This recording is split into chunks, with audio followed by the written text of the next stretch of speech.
Show me the scene. പരിക്കേറ്റുന്നത് വിശ്വസിക്കാനാകില്ല. KSU പ്രവർത്തകർ സംഭവം നിഷേധിച്ചിട്ടുണ്ട്. സണ്ണി ജോസഫ്. കണ്ണൂരിൽ KSU പ്രതിഷേധത്തിനിടെ ആരോഗ്യമന്ത്രി വീണ ജോർജിന് പരിക്കേറ്റതിൽ പ്രതികരിച്ച് KPCC അധ്യക്ഷൻ സണ്ണി ജോസഫ് മന്ത്രിയെ പരിക്കേൽപ്പിക്കുന്നതിന്റെ ദൃശ്യം കണ്ടിട്ടില്ലെന്നും പരിക്കേറ്റു എന്ന് പറയുന്നത് അതേപടി വിശ്വസിക്കാനാകില്ലെന്നും സണ്ണി ജോസഫ് പറഞ്ഞു.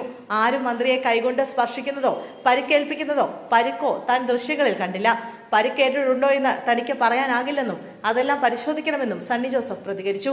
മന്ത്രിമാരുടെ ദേഹത്ത് കരിയോയിൽ ഒഴിച്ച സംഭവവും മുഖ്യമന്ത്രിക്ക് കല്ലേറ് ഏറ്റ സംഭവവും കേരളത്തിലുണ്ടായിട്ടുണ്ട്. ആരോഗ്യമന്ത്രിക്ക് നേരെ ഇത്തരത്തിലൊരു സംഭവം ഉണ്ടായിട്ടുണ്ടോ എന്നും അവരെ പ്രതിഷേധക്കാർ തൊട്ടിട്ടുണ്ടോ എന്നും പരിക്കേറ്റിട്ടുണ്ടോ എന്നും അന്വേഷിക്കണം. പരിക്കേറ്റു എന്ന് പറയുന്നത് അതേപടി വിശ്വസിക്കാനാകില്ല. KSU പ്രവർത്തകർ സംഭവത്തെ പൂർണ്ണമായും നിഷേധിച്ചിട്ടുണ്ട്. മന്ത്രിയെ പരിക്കേൽപ്പിച്ചതായി അവർ സമ്മതിച്ചിട്ടില്ല. ദൃശ്യമാധ്യമങ്ങളിലും അത് കണ്ടില്ലെന്നും സണ്ണി ജോസഫ് പറഞ്ഞു. പോലീസുമായി ബലപ്രയോഗമുണ്ടായി എന്നത് ശരിയാണ്.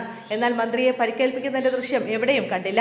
KSU നിഷേധിച്ച സാഹചര്യത്തിൽ ദൃശ്യങ്ങൾ നിർണായകമാണ്. അത്തരം ദൃശ്യങ്ങൾ കാണിച്ചു തന്നാൽ വിശ്വസിക്കാം. തന്റെ യുക്തിഭദ്രതയിൽ അത് അതേപടി വിശ്വസനീയമല്ല. അത്രയും ദൃശ്യമാധ്യമങ്ങളുടെ മുന്നിൽ വെച്ച് KSU പ്രവർത്തകർ മന്ത്രിയെ തൊട്ടാൽ അത് കാണിക്കാൻ കഴിയുമായിരുന്നു.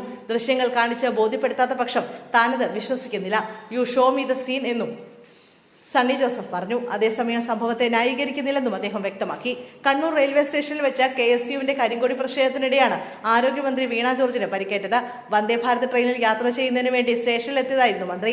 പരിക്കേറ്റ മന്ത്രിയെ കണ്ണൂർ ജില്ലാ ആശുപത്രിയിലെ ICUവിലേക്ക് മാറ്റിയിരിക്കുകയാണ്.